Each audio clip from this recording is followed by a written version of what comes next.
It's hard to believe we're already entering into Thanksgiving weekend 2020. The Christmas season will be upon us quickly, which means the end of the year is coming up. And I know everybody's probably thankful for that because we've been looking forward to putting this year in the rearview mirror for a while. It has been quite a struggle. We've been suffering just like we've been talking about in this book here of 1 Peter. And Jason's message last week about purpose to our suffering was spot on. And if you haven't seen that, go take a quick look at it because I'm going to be building on that this week. You see, as we're talking about Thanksgiving and the end of the year and this suffering, it occurred to me that we always put a time frame on our suffering and that we want it to end. And we're saying, oh, I can't wait till 2020 is gone because next year will be so much better.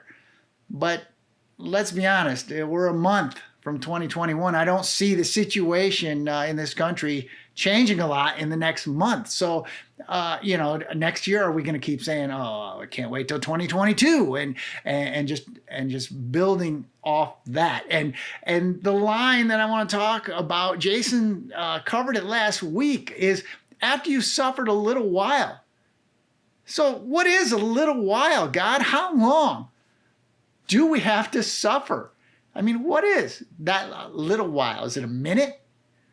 Maybe a day, a couple days, a week, a month, a year? It's different things to different people.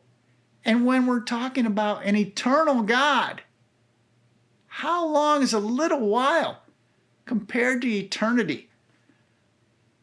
That's what I want to talk about today. Eternity. God promises us an eternity with Him in heaven, in His glory, where everything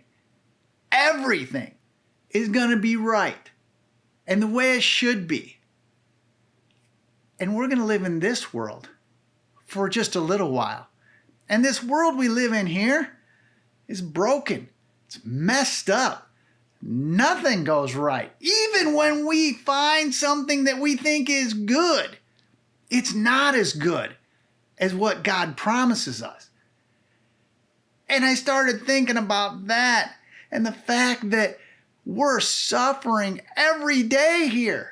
Even our best day here is suffering compared to what God promises us. And that in itself should encourage us. Like Peter's talking about through our suffering, that we're looking at something bigger. We're looking at the goal. We're looking at the end. So even though I know this whole situation is wearing on everybody and it's just, man, it's taken an emotional toll and fatiguing, and it seems nothing is as easy as it used to be. Everything's harder than it should be. Everything's so disjointed and messed up. I think it is a perfect frame to understand this fact that this world is entirely messed up to the eternity God promises us when we put our faith or trust in Him. So as we trust Him through these times of pandemic and just things not functioning as they should, it is a perfect way to see the way life is in general compared to what we're promised in heaven. I just really hope that encourages you today, that to be thankful and grateful for the lives we do have, even when they're a struggle. We're promised that so much more in heaven, that eternity, which is a long while compared to the little while we're spending here. So I just want to wish you, on behalf of Jason, myself, and all of IndyCar Ministry, a very blessed Thanksgiving, and just focus on the promise of God and be thankful for that. Have a great holiday weekend.